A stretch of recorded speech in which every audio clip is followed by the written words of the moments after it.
Forrest, you're through. Hello, this is Sandra at Jazz Pizzazz Jazz Studio. Who's this? Hello again, Sandra! It's Forrest Nash of 189.16, The Scream. And you're live on air. Oh, I always thought folks called into a radio show, not the other way around. How jazzy. What can I do for you? Well, we're trying to understand what's behind the attacks tonight. We had a few questions. Why, Forrest, of course. Heck, after the way you saved my life, I'd say yes to just about anything you asked.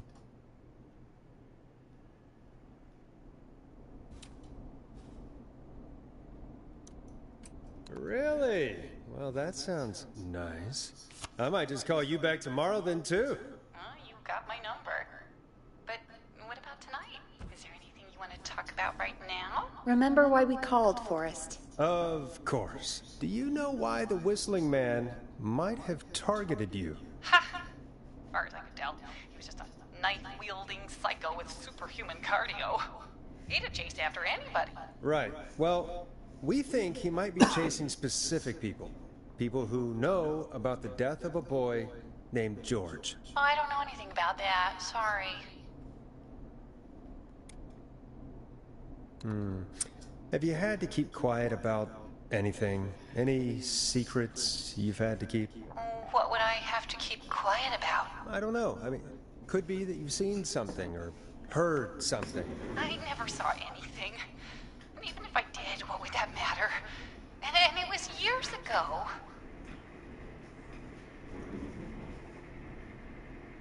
Sandra, are you okay? It was years ago.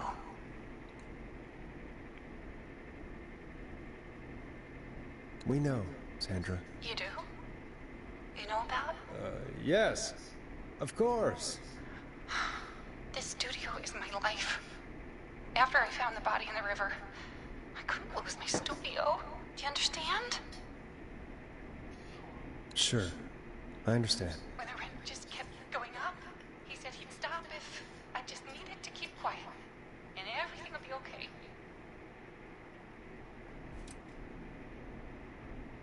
Of course. We understand. I mean, it's not like I killed him. What was the harm in saying I found him in the reservoir instead of the river? Right? Right? I'm sorry. I can't do this. And she's gone. I don't think that could have gone any better. You truly did great, Forrest. Well, folks, if anyone out there has any thoughts on what's going on tonight, please call in. That's good timing. We've got a call waiting just this second.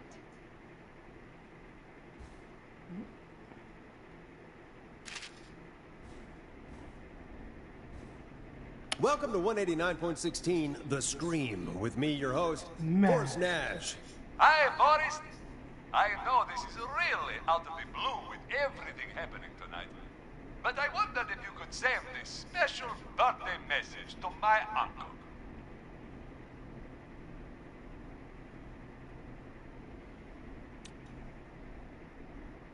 You know what? I'd welcome a change of pace. I'd be glad to. Thank you, Forrest. He's my Uncle Ronnie. His first name's Peter, but he never liked his name. But since he always had salt and pepper hair, even as a kid, can you believe it? Folks always called him Pepper. Thanks for the history lesson. Is there anything besides happy birthday you would like to say to Mr. Pepper? Oh, my God damn it! Yes! Tell him he can get the best birthday deals and party packages here at Putney's Pizza. Starting at You son of a bitch! Stop calling us! Sorry, Forrest. Let's just move on. We've already got another caller on the line.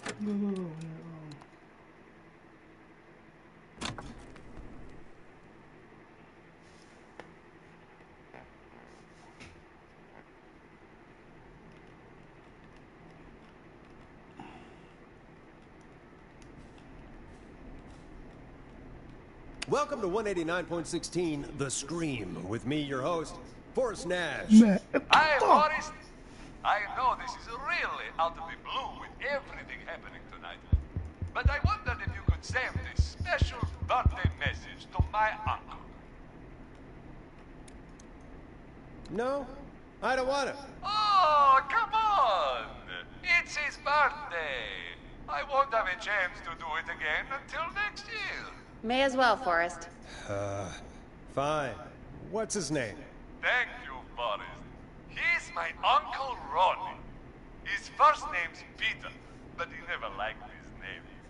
But since he always had salt and pepper hair, even as a kid, can you believe it? Folks always called him Pepper. Thanks for the history lesson. Is there anything besides happy birthday you would like to say to Mr. Pepper? Oh my god damn it! Yes! Tell him he can get the best birthday deals and party packages here at Putney's Pizza. Starting at just... You son of a bitch! Stop calling us! God damn it, Peggy.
This is your fault. My fault? I said I didn't want to do it. Don't blame me because Brian Ponte can't control himself.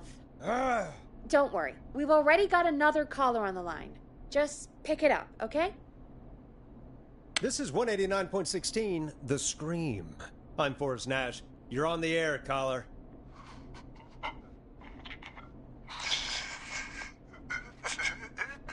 Caller.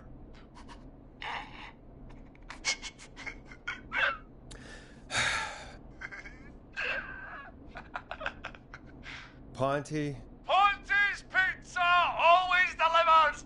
Come rain or sleet or whistling man, we'll be there.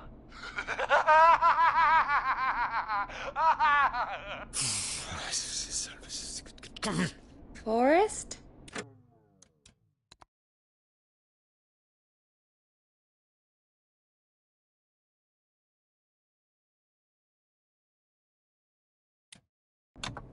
Forrest?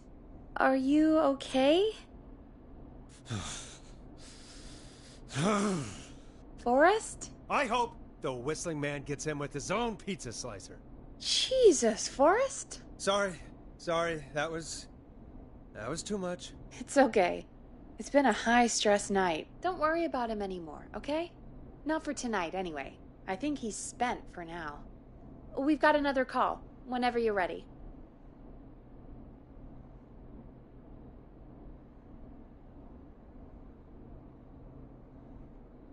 Folks, don't spend your money at Ponte's Pizza. That's all I'm gonna say about that. Moving along, I'd like to welcome another caller to 189.16 The Scream. With me, Forrest Nash. Who, may I say, is calling? Well, hello again, Forrest. Dawn. We played your song, Long Ride Home. Did you hear it? Can you tell us? Never mind that now. First, I'm calling because I need your help.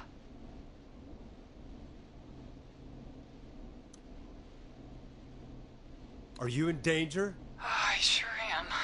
Do you mean Yes, he's after me now. you? I think so. He must have heard me on the radio helping you.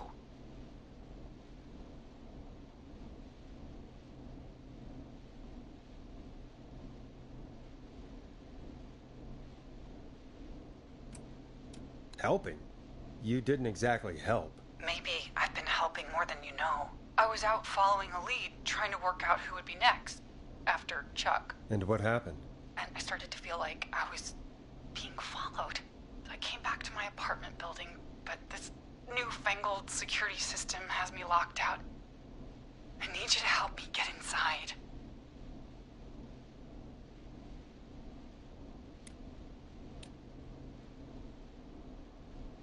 Don't you have a key to get in? Only for the apartment door. The front gate requires an entry code. The future is electronic, I guess. I need that code to get inside. Which apartment block do you live in? Maybe one of our listeners lives there too. It's the New Woodside apartment building between the town hall and the trailer park. But I doubt any of your listeners live there. I don't have many neighbors. Sounds like a prime piece of real estate. The sound really carries at night. Shit.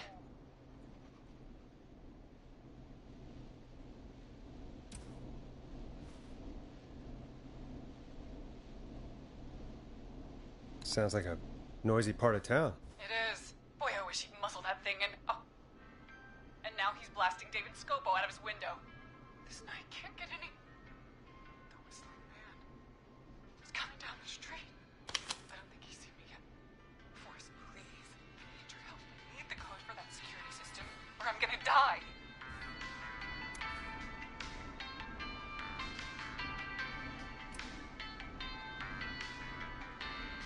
What's the name of the security system? There's a sticker on the box. It says Starling Security 4000 is keypad, and it looks like it wants a 6-digit number.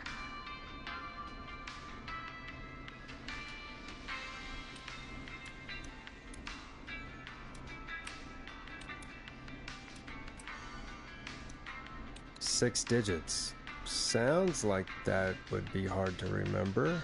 Yes, very hard, especially on a night like this. Yeah, of course. Don't worry, Don. Thank you, Forrest. I knew I could count on you. I'll sit out of sight. Call me back soon. All right, folks. Here's a little tune for you all to enjoy while I try to break Dawn into her apartment.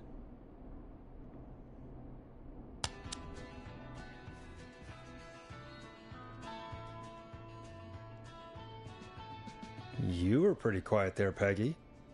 Forrest, was it just me, or was there something... Yeah, it wasn't just you. Something was weird about that. Yeah, well, tell you what, we have a Starling 4000, or whatever, here at KFAM.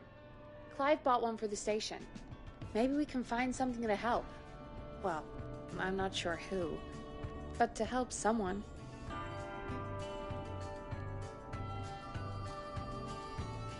Okay, so she's locked out of the Woodside Apartments, and somewhere, Clive probably has the papers for the Starling 4000.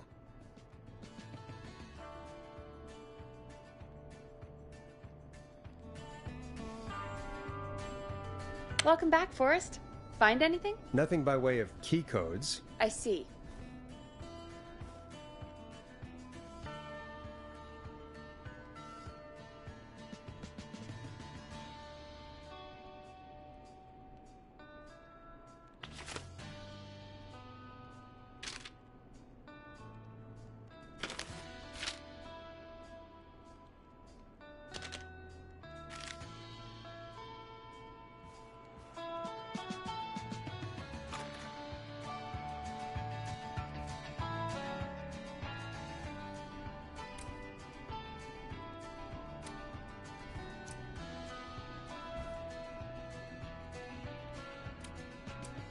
Any ideas, Peggy? Dawn says she's stuck outside the Woodside Apartments with the whistling man nearby. She's locked out because of some new security system. Yeah, the Starling 4000. Right, and we had the same security system delivered here. Clive was going to install it, so check the basement. I'd guess that's where Clive would have stuff like that. Thanks, Peggy. No problem. Don't take too long.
Order delivery form.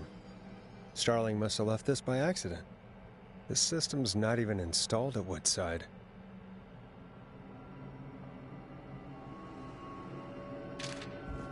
Starling 4000. User manual. Ah, these codes should come in handy.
Welcome back, Forrest. Find anything? The Starling 4000 security manual. It's got a bunch of codes. Good. And did you find anything else? I saw a list of everyone else who bought the Starling 4000. Know who was on there? Oh my god. Roller Ricky! Do you think we should give him a call? Is that crazy? I don't know what you'd say, but...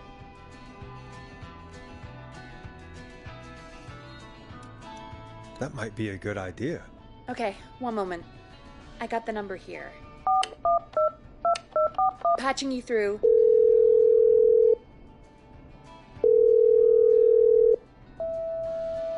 Shit. He probably can't hear it over the music.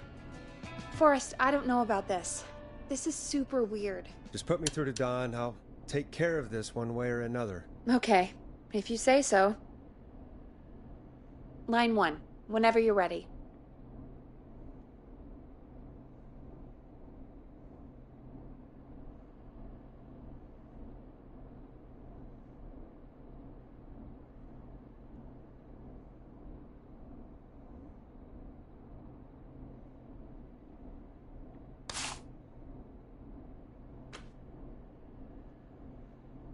Don, are you there? This is Forrest Nash from 189.16, The Scream. Oh, thank God you're back. I've been so afraid. What's the code to the gate?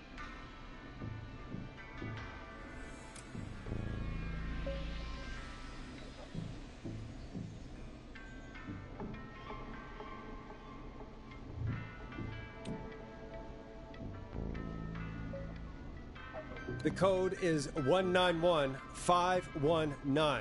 Thank you, Forrest.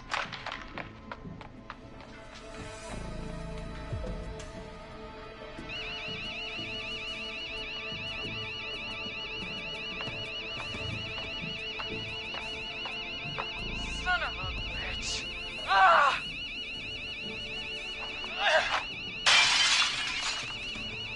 Is she?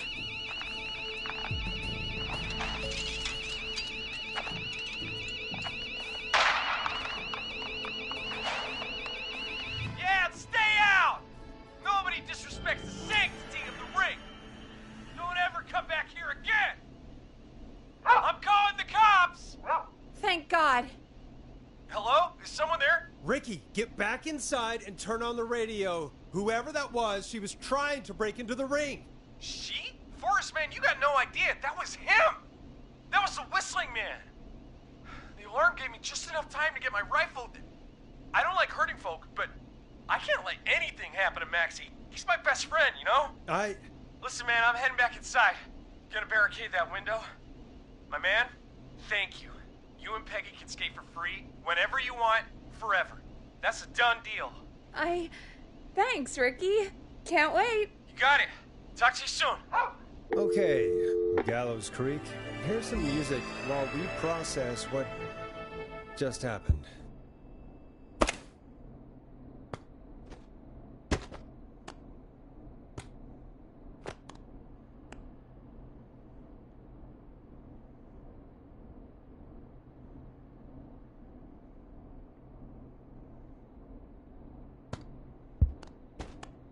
Dead air is a crime, Forrest.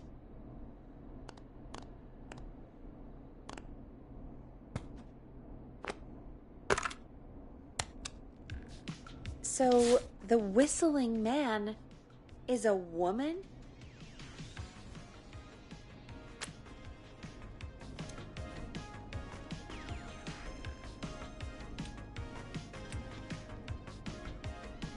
Yeah, I worked it out a while ago. Yeah, sure, Forrest. You just never mentioned it.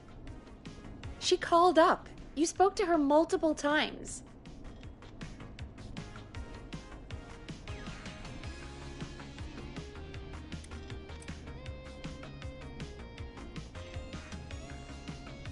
I thought she was just regular Gallows Creek Strange. Really, Forrest?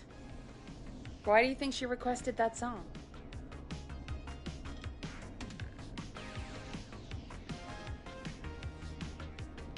To get me outside? Maybe, but how? She didn't know the song was outside to start with. That's right. She never actually attacked me out there. So? What now? I guess I should make an announcement.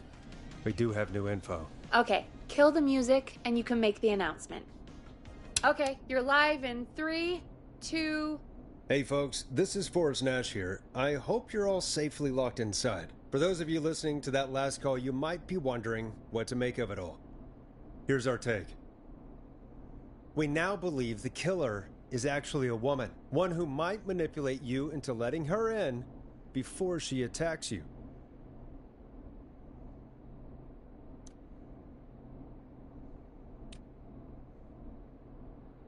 I'm sad to say, but it's time to trust no one. The killer was calling themselves Dawn.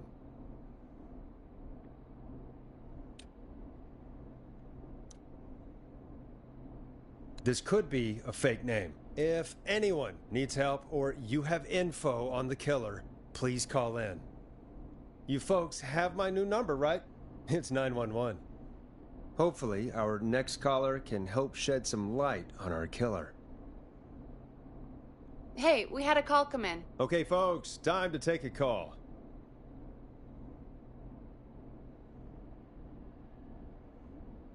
You're through to Forrest Nash on 189.16, The Scream. Hey, man. Murphy? Damn straight. What's going on, Murphy? You in danger again? Nah, man. I've just been listening to the show here at home. And since you asked folks to call in if they could help out, well, I'm calling. I don't know if I can say as much as other folks have, but I figure I wouldn't be a good role model to Fernando if I didn't try to help, you know?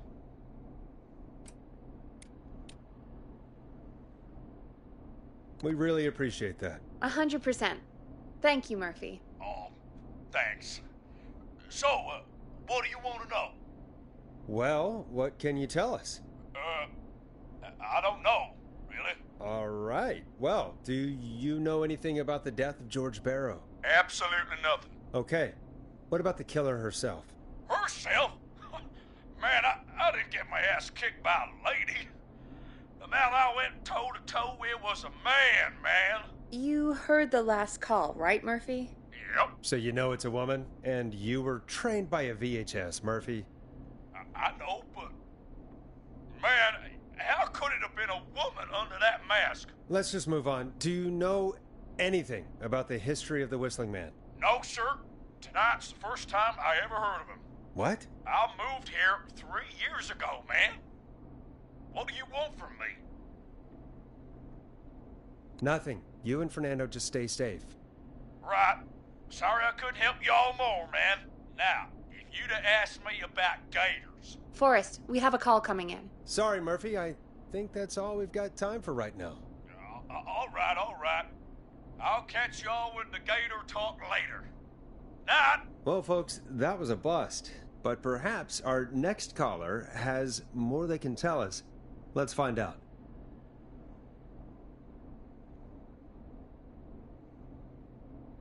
This is Forrest Nash, and you're listening. Please help me.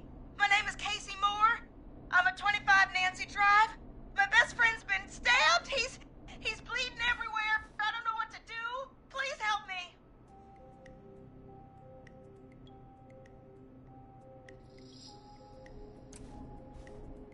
Somebody's been stabbed? Can you tell me what happened? We'd been out at the reservoir. We were heading back to his place when we heard this whistling all of a sudden. He just started freaking out. He screamed at me, told me to hide. I'd never seen him like that, and I just panicked and ran and hid in a bush. Oh no. Forrest. Then what happened? He went up the road and talked to someone. I couldn't really hear or see anything. It sounded like he might have known the person, and they just stabbed him.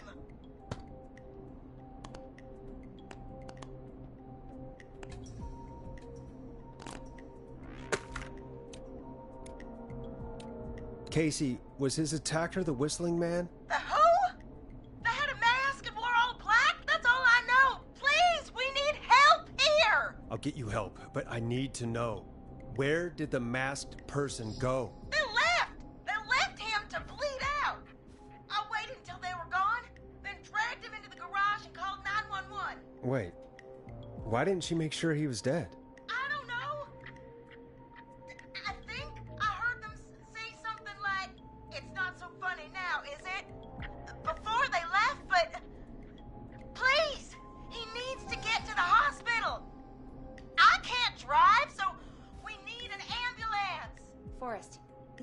ambulance was destroyed in the explosion at the gas station. You should get all the info you can.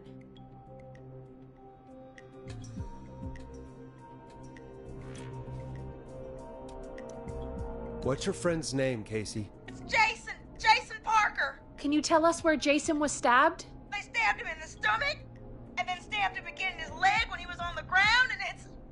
Oh, the knife is still there in his leg! We'll be right back. Peggy, patch us through to the hospital. On it. Phoning St. Gabriel's now. Switch to line 2. Hello, St. Gabriel's Hospital. How can I help you? Hi, this is Forrest Nash from 189.16. We have a stab victim at 25 Nancy Drive named Jason Parker. He's been stabbed in the stomach and the leg. He's bleeding heavily. Oh, God, I'm sorry. But the ambulance is... well, you know. I know, but please, we need something, or he's going to die. Forrest, listen, you're going to have to get him here. We need to see him, and we can't get there ourselves right now. We don't have any way to drive him right now. And even if we did, he's bleeding out fast. All right, listen. We need to buy him time to get here. That means stopping the blood first, and then finding someone to stabilize him. To stabilize him, you really need someone with first aid training. Do either of you have any? No. Me neither. Damn it. I'm really sorry about this, but I have other patients who can't wait. All I can do is talk you through the procedure as quick as I can, and then leave the rest to you. You think you can handle that? Hit me. I'm sure we can handle it. Okay, from the top. If he's bleeding out, then you need to get him comfortable and try to stem the bleeding. Lay him down. Apply continuous pressure directly to the affected areas. When the bleeding slows, get a clean cloth of some kind and hold it over the wounds. Get them comfortable. Apply pressure. Clean cloths when slowed. Got it. I think. You said he was stabbed, right? If the object he was stabbed with is still in him, don't take it out. It's stopping the worst of the bleeding right now. If anything, you should secure it so it stays where it is. I wouldn't have thought of that. It makes sense, though. God, that was a lot of info. But I think we can handle this. Glad you got it so far, because there's more to go. I'm still with you, Doc. What else do we need to know? If he's lost a lot of blood, he may enter shock. If he does, act fast. If you applied a cloth and it's bleeding through, don't remove it. Just apply another on top of it. If it's safe, elevate his leg to get blood circulating to his vital organs. Try to keep him warm. Get him to rest and reassure him. We need the patient to stay calm. All right, don't replace bandages, elevate his legs, keep him warm and calm. This is a lot. I'm really sorry. That's as much as I can give you right now. Try to stop the bleeding. Find someone to get him stabilized and get him here as quick as you can. Good luck. All right, Forrest. Casey's still on line 1.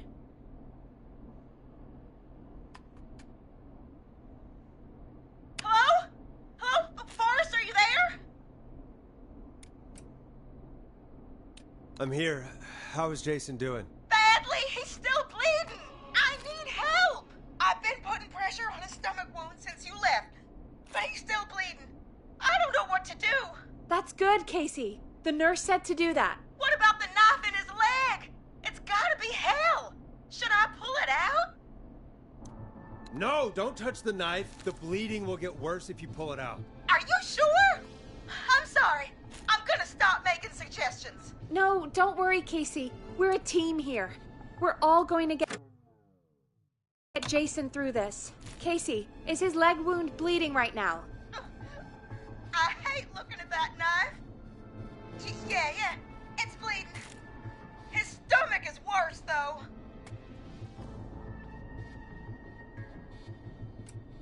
I think we need to secure the knife so it doesn't move around. Do you have anything you can tie around it? Yeah. There's some laundry piled up on top of the dryer, some cloths on the hood of the car, and what else? I guess I've got my jacket.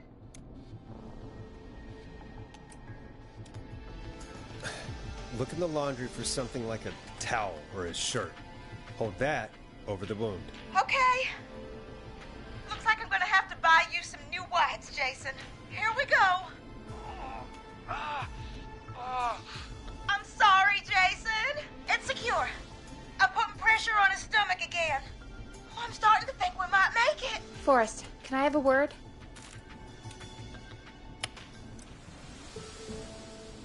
Casey, I'm gonna have a quick word with Peggy. Keep putting that pressure on and let us know when the bleeding is under control. You're doing great. But what if something happens? We'll still be here. Just shout if you need anything, and we'll be there. I promise. Okay. I'll wait. Jason, please be okay.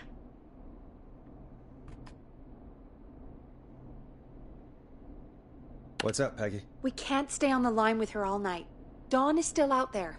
What if other people need us? You're right. She's probably on her way to her next target right now. Exactly. And you heard the nurse.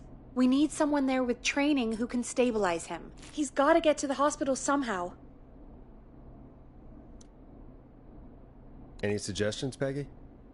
I might. A little before you started working here, KFAM did a mandatory first aid training course. Me and Karen missed it because we were away on a producer getaway. You skipped it, didn't you? Never mind. So, how does KFAM's first aid course help us? Casey said they're at 25 Nancy Drive, right? Yeah? Why? They put up a bunch of cheap houses around there about 10 years ago. So a bunch of people here at the station live around there. Do you think any of them could help Casey and Jason? Probably, but I don't know who lives there. And since I missed the training day, I don't know who knows first aid. Could you call them and ask? I don't know everybody's numbers. I've only ever called Karen. Everybody's personnel info is probably in Reggie's office. Got it. I'll look through their files in Reggie's office. It's a life or death situation. I'm sure they won't mind. Right. But there are a couple of problems with that. Go on. It's sensitive information, so Reggie probably locked it in his safe. Great. Great. Do you have any idea what the combo for the safe could be? Not a clue. Reggie's a serial note taker, though. Maybe something in his office will give it away. Right. There is something else. I'm not gonna like this, am I? Have you ever heard, "The future is floppy"? Peggy, what the hell are you talking about? I'm talking about floppy disks. Floppy disks are like these futuristic things that have information on them. You put them in a computer and they do something. Peggy, I know what a floppy disk is. Anyway, Reggie decided that the future is floppy and started phasing out our physical records and replacing them with these floppy disks. I imagine it's the same for our personnel files. That's good to know. Since we haven't heard anything from Casey, I'm guessing Jason's okay for now. I'll check out Reggie's office and see what I can find. You'll need a key for that. I'll just slide it under my door now. Thanks, Peggy. I'll just have to look around.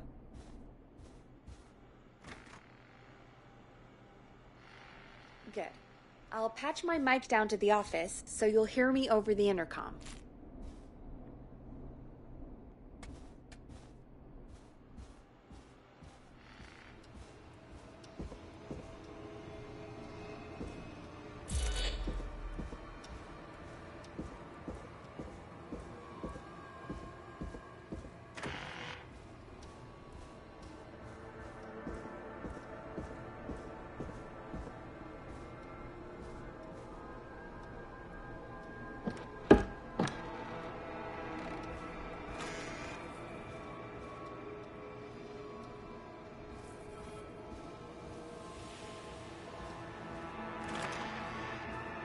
Looks like I need a 4-digit code.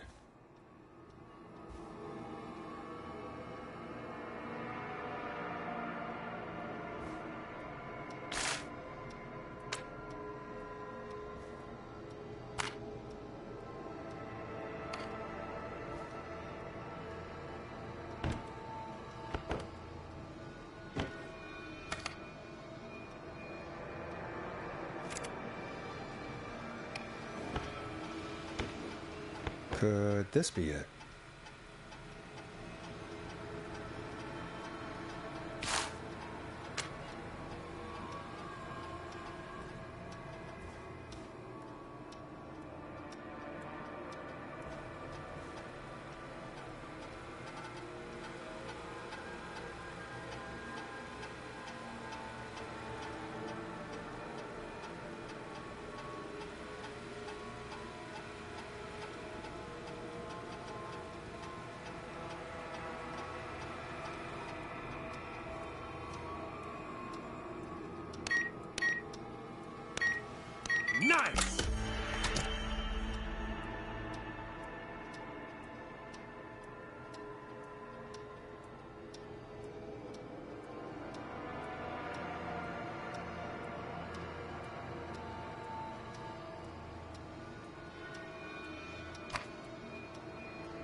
Hey, Peggy.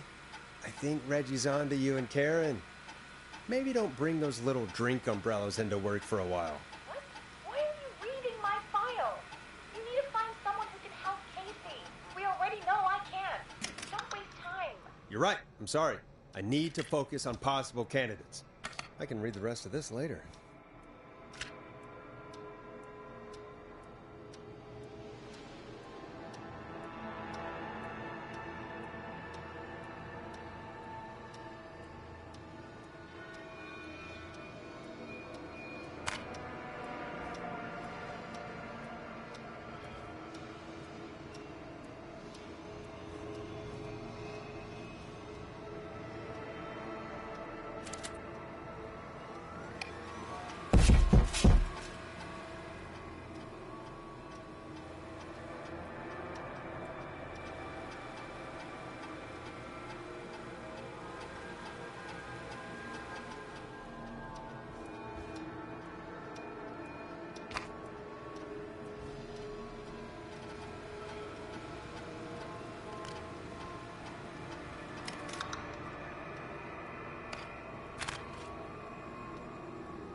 Get a load of this, Peggy.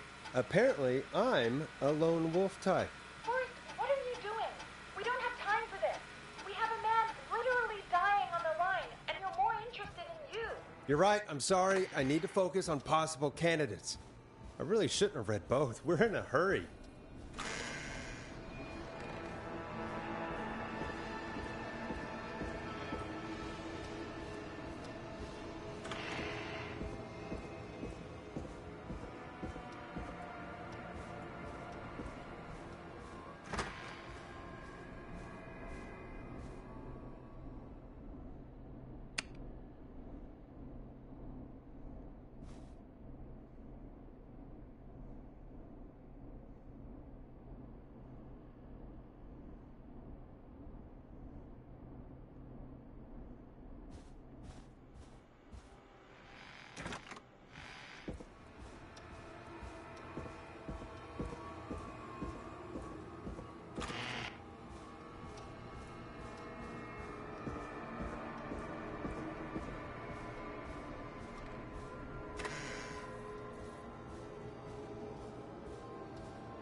Hey, Peggy, you there? Yeah, I'm here.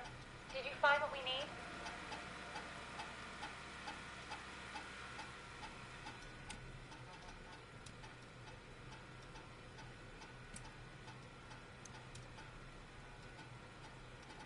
I think I know who our best bet is to help Casey and Jason. All right, good work. Who should I... Hello? Is anybody there? Please, pick up. Casey, I'm here. What's wrong? Jason started going pale. I tried to get his arrest, but he just threw up everywhere. What's happening? What do I do?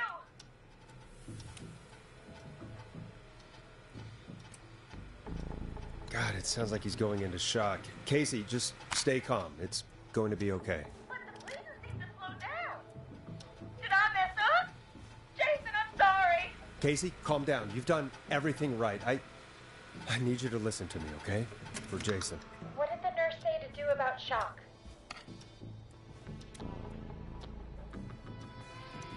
Casey, I need you to elevate Jason's legs.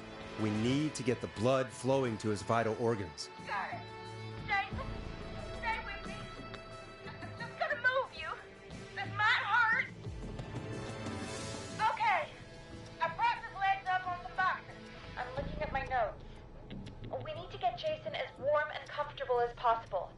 Do you have anything you could use nearby, Casey? Yeah.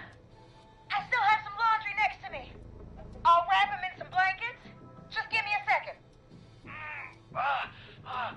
Sorry.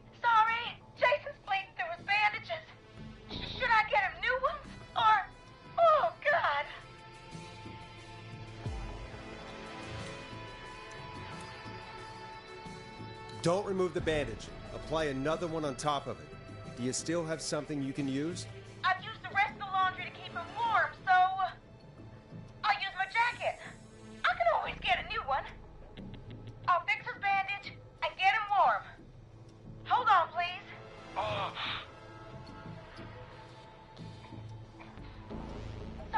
Sorry.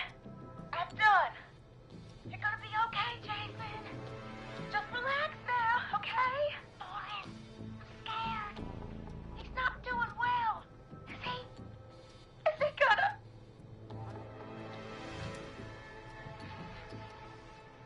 Casey, I need you to be strong for Jason. Sit with him and reassure him that everything's gonna be okay.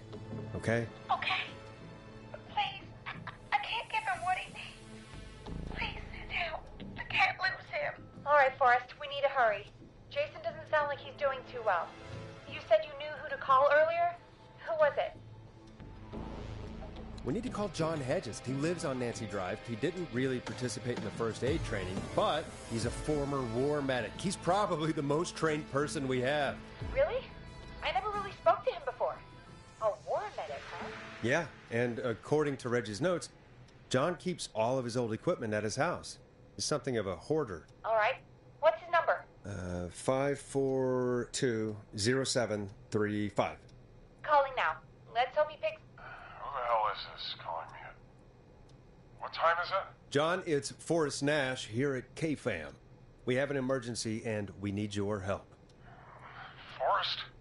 If this is a work emergency, then it can wait until the goddamn morning. Just leave me a note like everybody else. A man has been stabbed by the Whistling Man, or... Never mind. He's lost a lot of blood, and he's passed out. We need you to help him. The Whistling Man? What kind of joke is this? John, we're not kidding. A man is gonna die if we don't help him right now. Seriously? I haven't been called on for over 10 years. Where's the patient?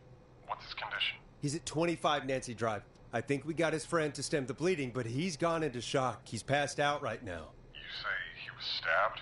Do you know the extent of his injuries? From what we were told, he has 2 major stab wounds. One to the stomach and one to the leg. The knife is still in his leg, and the stomach wound is open. Understood. Let me grab a few supplies and I'll head right over. Damned if he dies on my watch. Thank you, John. We'll let him know you're on your way. Good luck. Hello, Casey. Are you there? How are we doing? Bad. Jason seemed really weak and then just started thrashing.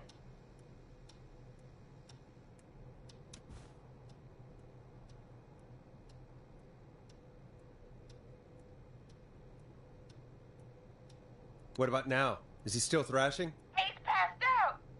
Please tell me you found someone to help. Casey, help is on the way. My colleague will be there soon. You hear that, Jason? Someone is coming. You're gonna be just fine. Just hold on for me, okay? Just hold on. Come on. Hello, Casey. This is John Hedges. I'm here about Jason. Please let me in. I'm guessing that's Jason there. Casey, I'm gonna need your help. Forrest, Peggy, don't you two worry. We've got this from here. Okay. Forrest, we'll call you back later. I have to go now. Good luck, everyone. God, I hope he's gonna be all right. And with that, the show moves on. We're sending our best wishes to Jason. Well, after all that excitement, I think we could use some music. Come back upstairs when you're ready.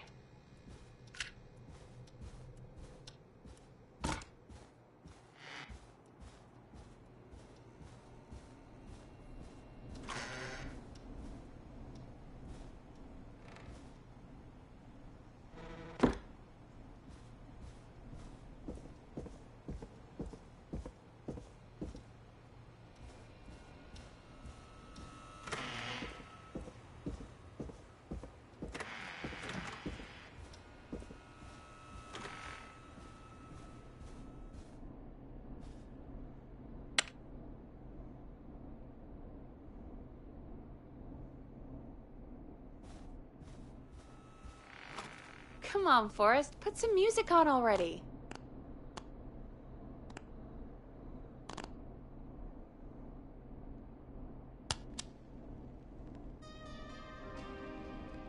Coming up for your listening pleasure, it's Caged Tiger with their single, One Last Goodbye. It's getting pretty late. This might be your last break for the night, so try to enjoy it. Give me a buzz when you want to go back on air.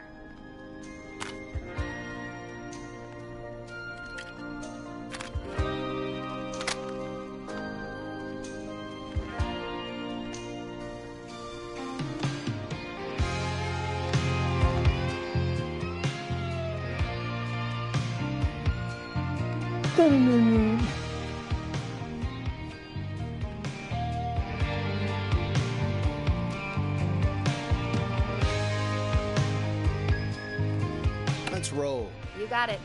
We've got another call coming through, too. Welcome back to 189.16, The Scream.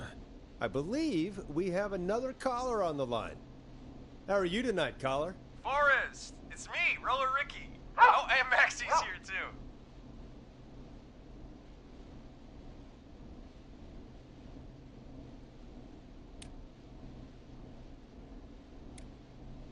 Hello to you both. What's on your mind, Ricky? Actually, I think I have some info that might help you.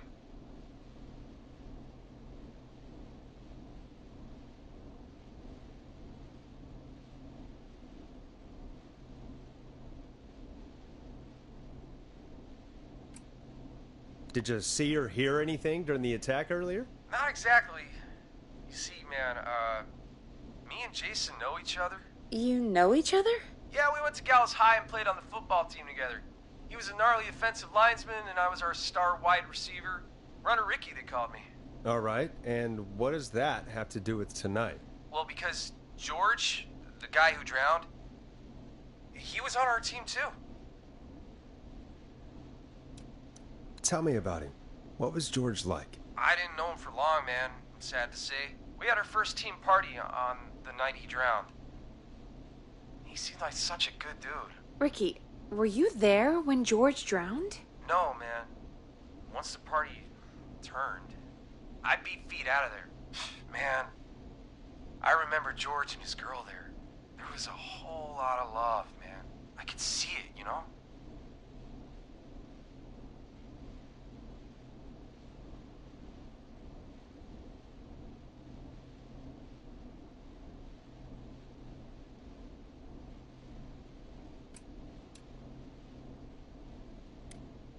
Ricky, please. What was her name? I never got her name, man. He just called her Bean. I didn't really know her before or see her after that. Then what did she look like? Please, tell us anything you remember. I just remember a pretty girl, man. I'm sorry. Ricky, you said the party didn't last long. What happened? We were just having a good time, and then the next thing I knew, everyone was running for their life. I looked up and saw a goddamn whistling man in the trees. And I never ran so fast in my life. I ran straight home. Didn't know about George until next morning at school. I'm guessing it was whistling night, wasn't it? That the whistling man was just another kid. Yeah. I don't know how George died, but I always felt like if anyone deserved to die that night, it should have been me. And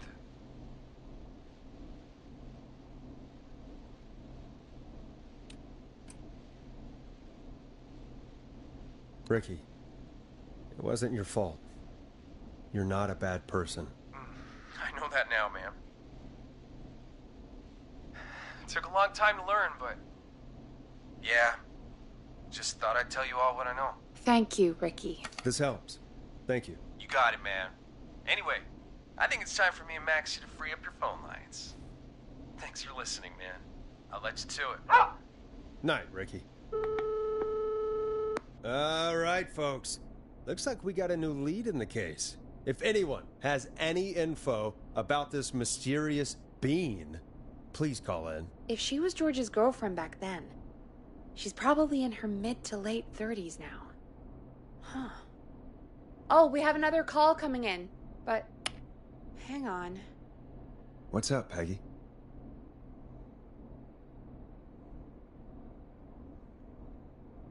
Peggy? You're gonna want to take this call off the air. Who is it? Just do it. All right, folks, it's time for another track. Here's one to help you sit back and relax. We'll be right back after this.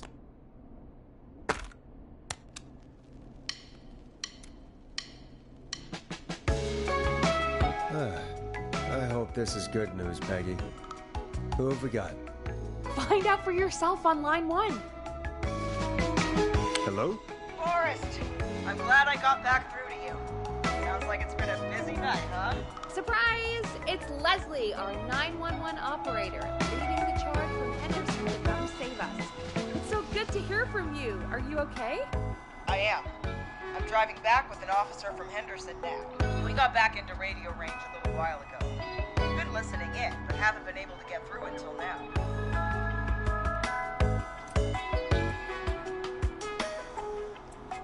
Ever since you found Sheriff Matthews, it's only gotten worse. It's been a long night. Well, it shouldn't be too much longer now. I'm glad I got through to you. I wanted to let you all know what's going on. I made it to Henderson.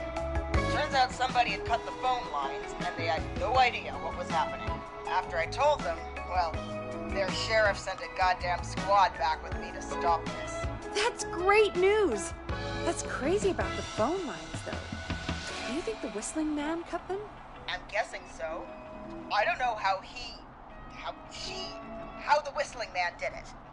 But that doesn't matter right now. Listen, we're coming in hot, but we need your help. I know Gallows Creek isn't a big town, but if we don't know where the Whistling Man is, we can't get him. Her. That's where you come in. You can count on us. What do you need? It might be a long shot, but here goes. The Whistling Man already called up a few times. I bet she calls again. We're still a little ways out of town, so if she calls, stall her. Buy as much time as you can for us to get in. And while you're talking to her, try to figure out where she is. We'll be listening in, so once her location is known, we'll head straight there and end this nightmare.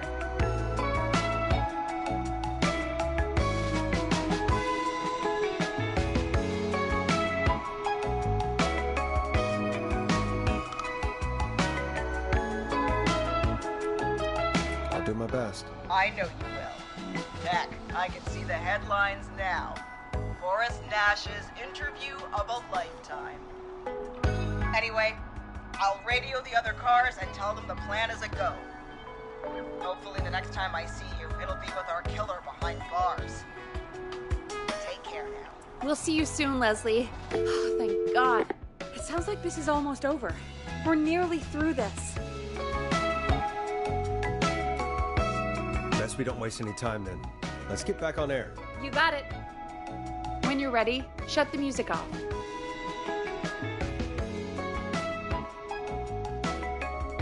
Bringing you back live now. Welcome back to The Scream with me, Forrest Nash. The line is lit up, but before I get to our next caller, I just want to say, things are looking up. It's almost over. But for now, let's bring in our next caller. Evening, caller. This is Forrest Nash. Hello, Forrest. This is John Hedges. I'm here with Casey. I wanted to give you an update on Jason. John! Is he gonna be okay? He's a fighter. He'll be fine. We've got him stabilized and resting in a bed. We're preparing to move him to the hospital. Thank you so much. If you hadn't been there, then...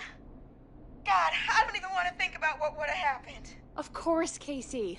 We're just happy he's okay. John, Casey, you two did all the work.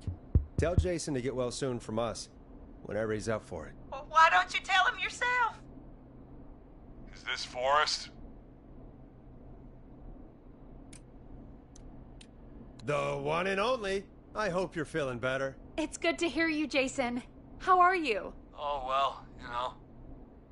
I've got a hole in my stomach, and there's a knife in my leg, but John gave me something to take the edge off. So, I might feel even better than either of you.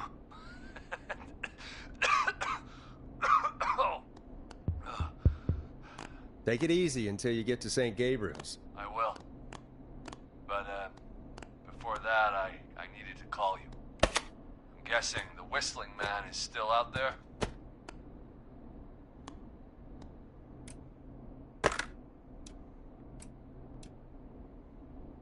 Yep. As far as we know, anyway. I was worried you'd say that. God damn it. Actually, I'm glad you called. I wanted to talk to you about what happened earlier. Go for it. We spoke to Roller Ricky not long after you were attacked. You spoke to Ricky? Is he alright? He is now. I mean, he was attacked earlier, but this call came after. Hey, guys, I'm really sorry, but there's a call on the other line. I just need to make sure we don't have another situation brewing. You fill Jason in on what happened. I'll be right back. Sure, Peggy. Sorry, Jason. Where was I? Ah, yep. Ricky's fine. You don't need to worry about him. That's a relief. He told us about George. Sounds like everything's finally coming out now. It's been tough to hold it all in. Sounds like you've been holding back about something awful, Jason. I'm part of the reason my best friend is dead, Forrest. And the few who knew about it said if I ever said anything, I'd find myself in jail. For a long time. It was hell. And then the town just moved on. Like he'd never existed.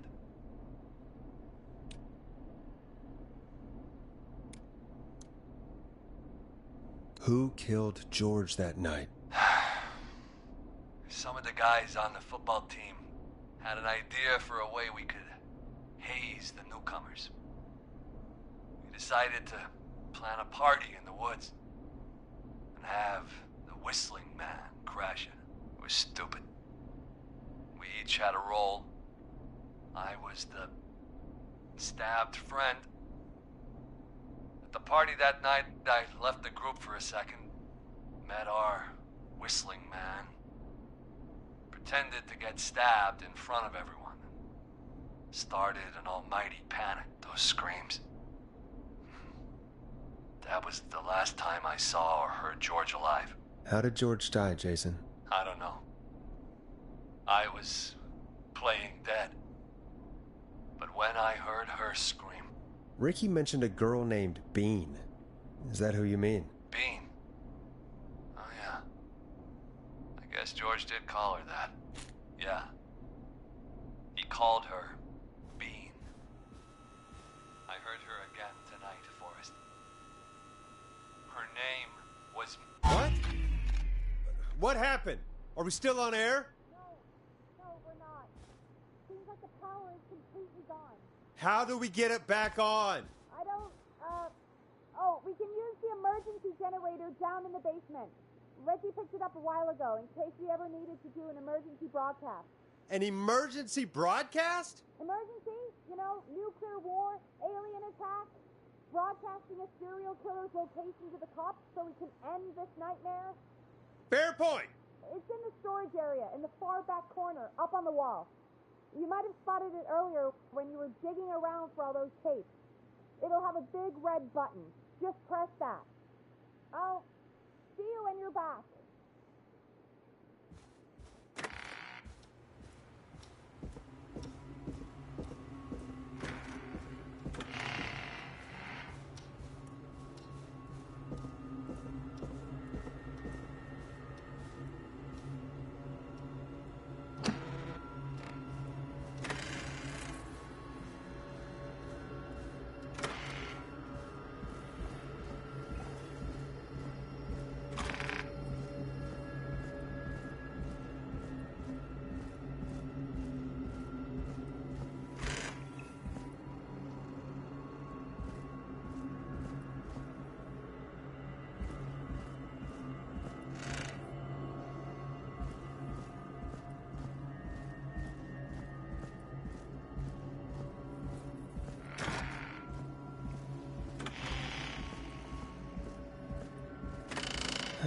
Far back corner. Why is this station so big?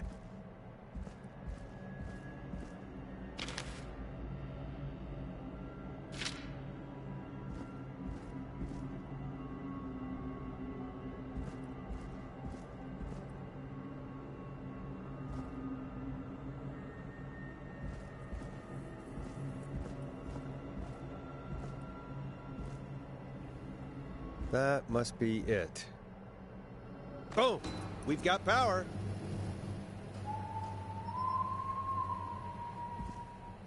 The whistling man. I need to warn Peggy.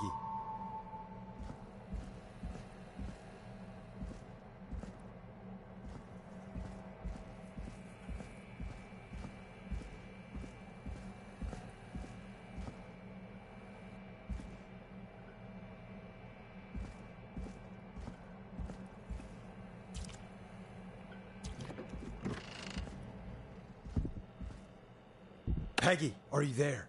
Are you... Peggy! I need to get back upstairs.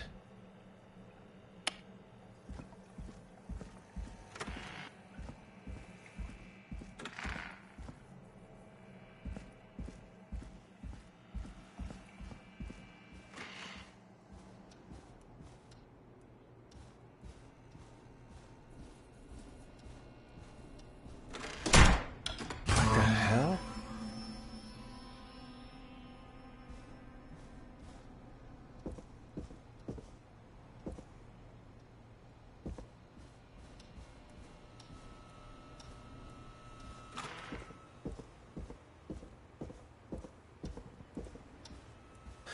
Oh no. Peggy! Where'd you go?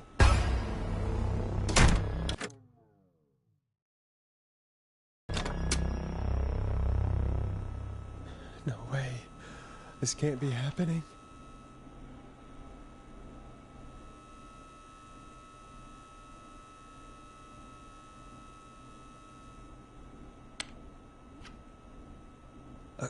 A call.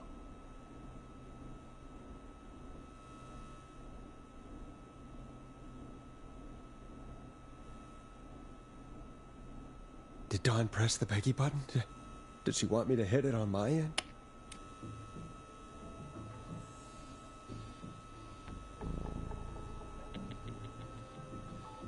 Forrest? Forrest, come on, Forrest. Don't be like that. You're a talk show host. Talk to me. Where's Peggy? Have some patience, Forrest. It's almost the end of the night. Almost the end of the show. But it's not over just yet. We've got a little time still. So let's make the most of it.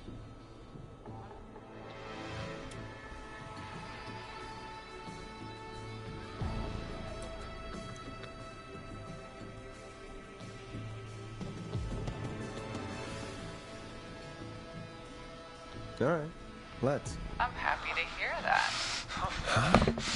I thought we'd end tonight's Whistling Man special with a special guest. The one who started it all. Let me take that out of your mouth and... You crazy bitch! Let me go!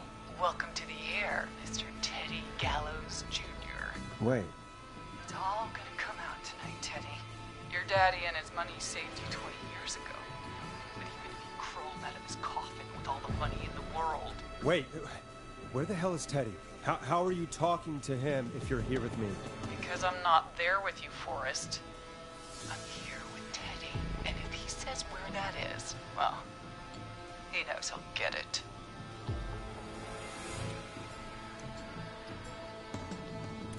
Oh, I get it. You're wondering who's there at the station with you. Forrest Nash, let me introduce you and all of Gallows Creek to my boy, Henry Barrow.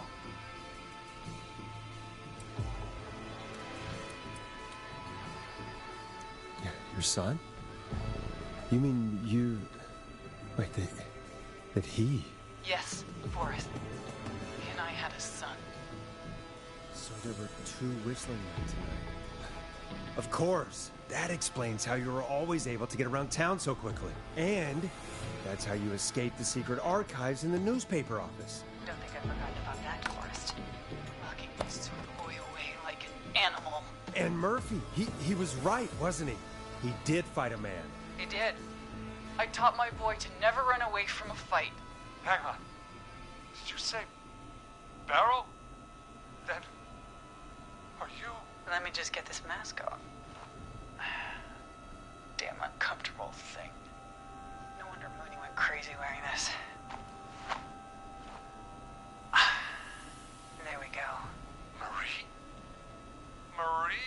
Campbell? George's old girl. Oh, well, it sure has been years since I last saw. Oh, God damn it.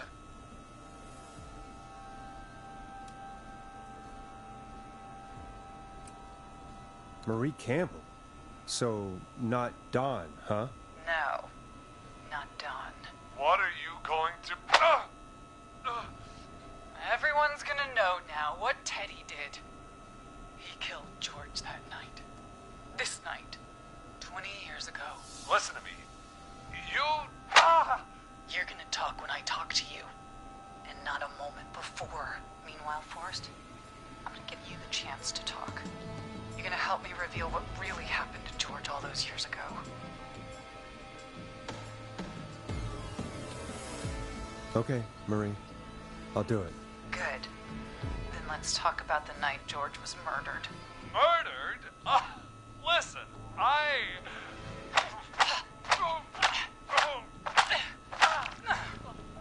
I said you speak when you're spoken to. Now, I know you've done some good work tonight in piecing together what happened to George 20 years ago, and that's why I want you to interview us. Interview you? All right. I can do that. Thank you. I want you to help me and Teddy tell the story, Forrest. Do a good job. And hell, you might be the only one to leave here alive.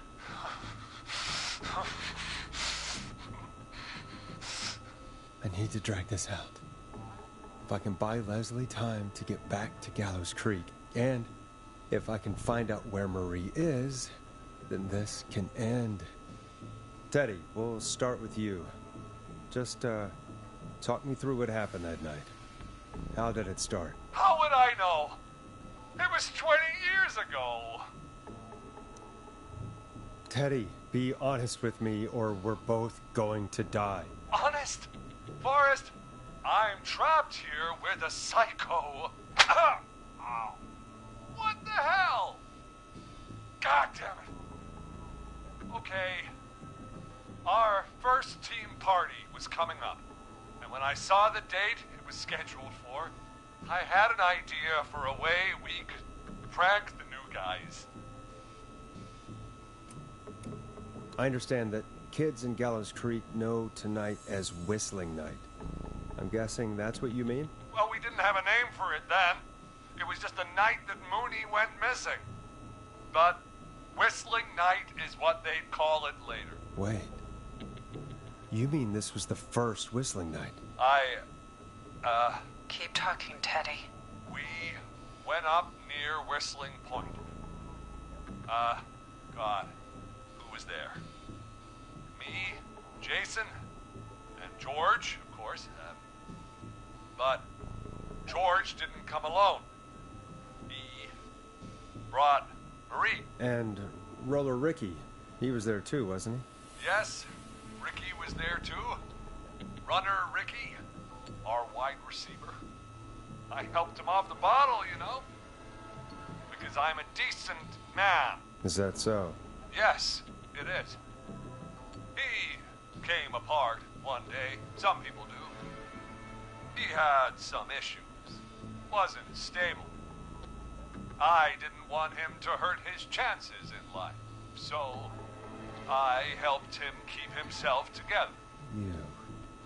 You were afraid he would talk about that night, weren't you? Keep talking. About midway through the night, we put the prank into action. We looked up at the trees and saw Jason there, bloody, like he'd just been stabbed. And the Whistling Man, everyone screaming. George and I and Ricky, we got left behind. But Ricky was in on it too. I know he was. He and Teddy were as close as anybody. Teddy must have told him the plan. Did you ask Ricky if he knew or not? I didn't see any reason to. Why? Because Ricky phoned up earlier. He didn't know anything about it, Marie. What? He had no idea what was happening. He said he was as terrified as anybody. Isn't that right, Teddy? You didn't tell him, did you? Ricky never could keep his mouth shut. If we told him, he would have given everything away. But well... It doesn't matter. He didn't run his mouth enough to tell anybody about it afterwards. He's still guilty. It was just a stupid prank. How can you still say it was just a prank? Oh, come on. Oh, God damn it. You made George think Jason had been murdered. He thought his best friend was dead. And so tonight you stabbed him for real? It's the role he wanted to play. Jason's still alive, Marie. He was with a friend. We talked her through how to stop the bleeding and got him professional help just in time. Oh. Well, shame he didn't have the good sense to die earlier. He's gonna regret that. Enough about him. Me and George took off running, but somehow we got separated in the woods. I ended up near the bottom of Whistling Point, and when I noticed George wasn't with me, I panicked. And then, I don't know how he snuck up on me, but the Whistling Man grabs me. I scream, and he starts laughing, telling me it's just a joke. I can stall for time here. How did you feel in that moment? I felt like nothing was real. I felt small and confused. And Who was under the mask, Marie? Who was the Whistling Man? it was Chuck. Chuck Brody. Laughing away. But then he stops. And he's looking up. At the top of Whistling Point. What was he looking at? Teddy, what happened next? Nothing. I mean, it was just... Teddy? George fell off Whistling Point.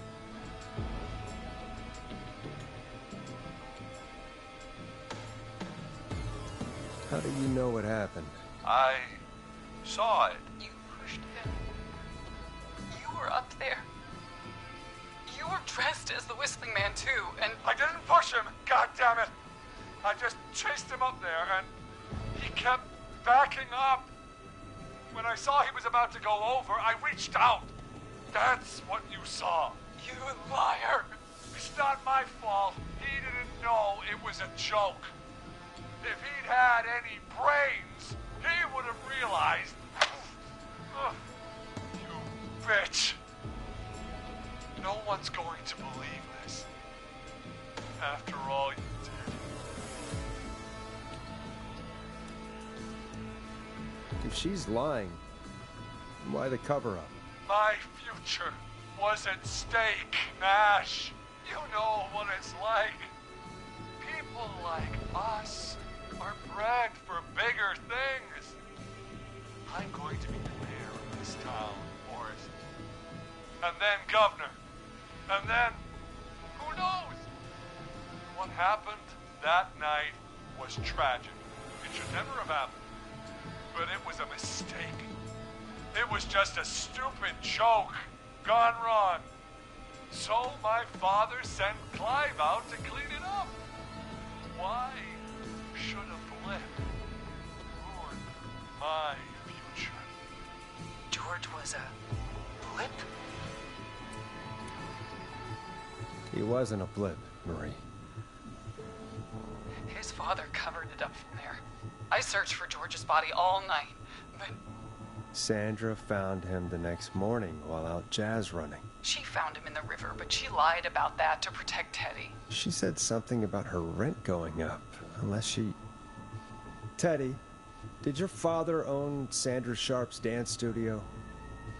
It's Gallows Creek, not Sharp Creek. I'd answer the question if I were you, Teddy. Yes, okay. We own most of the town. That's it then. Your father was going to run her out of business, unless she lied and said she found him in the reservoir instead of the river. What my father did in his business dealings is nothing to do with me. The false reports. That's why you killed Sheriff Matthews, too, isn't it, Maria? Not just to get him out of the way, but... Everyone was in on it, Forrest. Even the coroner wrote a fake report. Said George was drinking. He just got himself into trouble. And I saw. I'm sorry.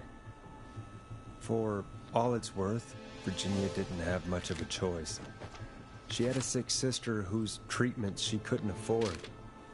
She played along with the gallows to save her sister's life. And her own. Even still, she should have told the truth. I did my part. I tried everything I could think of. I even went to the newspaper, but no. That coward killed the story. We'll take care of Maurice Russell later.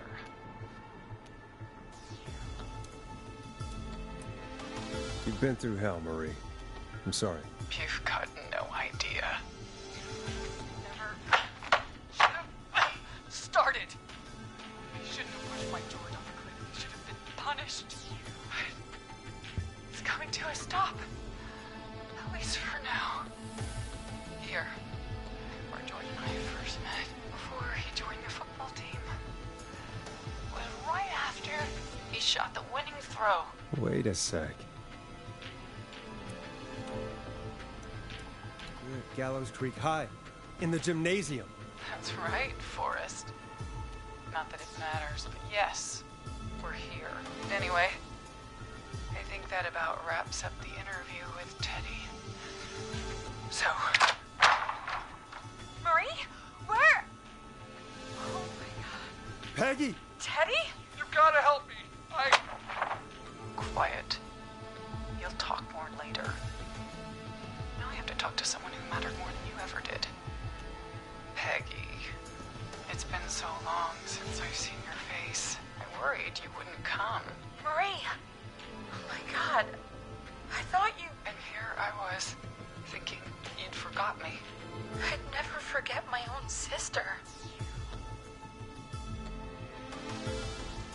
Forrest seems lost for words. Wanna explain, Peggy? Earlier, while you were speaking to Jason, I got a call. You remember? Well, it was from Dawn. She said that my sister Marie was there that night George died, and that I should come to the gym for a reunion. And when you walked in, you found out. That my sister is the Whistling Man. Good to see you too, Peggy. Why didn't you tell me any of this? She said that it was my last chance to see my sister. I knew if I told you, you'd try to stop me or come with me when we need you on the radio. And I just...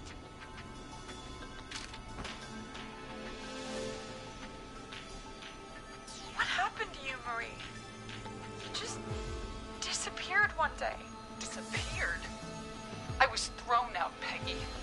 I begged Mom and Dad to do something about what happened that night, but did they care? No. They told me to stay quiet. They only cared when they learned I'd been with George. And Marie, I'm so sorry. I never knew. it's not your fault. Really, it's Mom and Dad I should be seeing right now. But since they're dead and gone, well, I'll have to settle for the next best thing.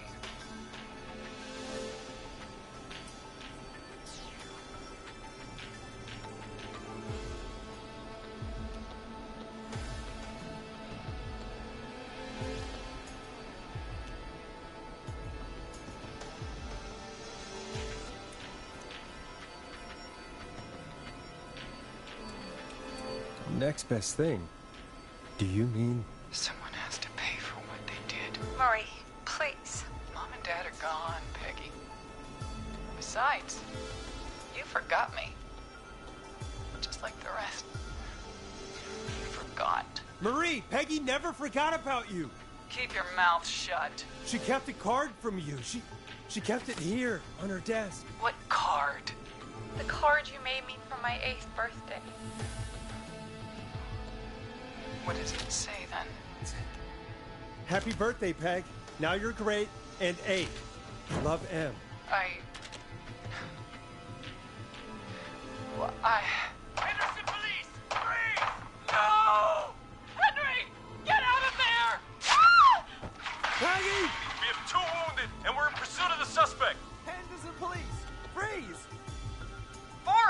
Leslie, how's Peggy? She's been cut pretty bad, but we're here now.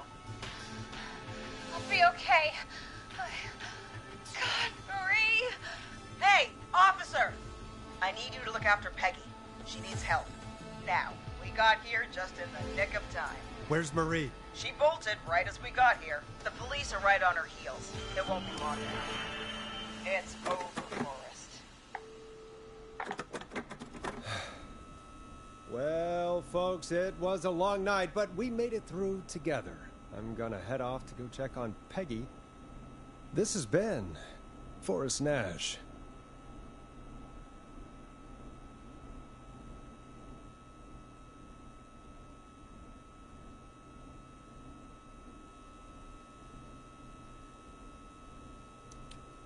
And it's been a scream.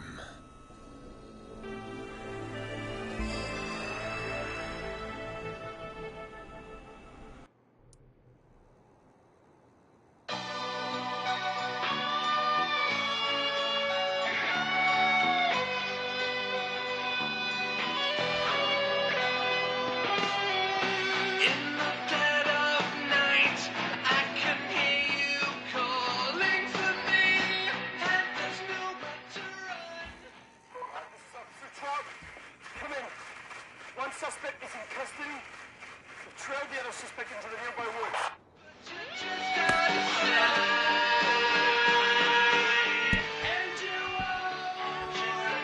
Let me go.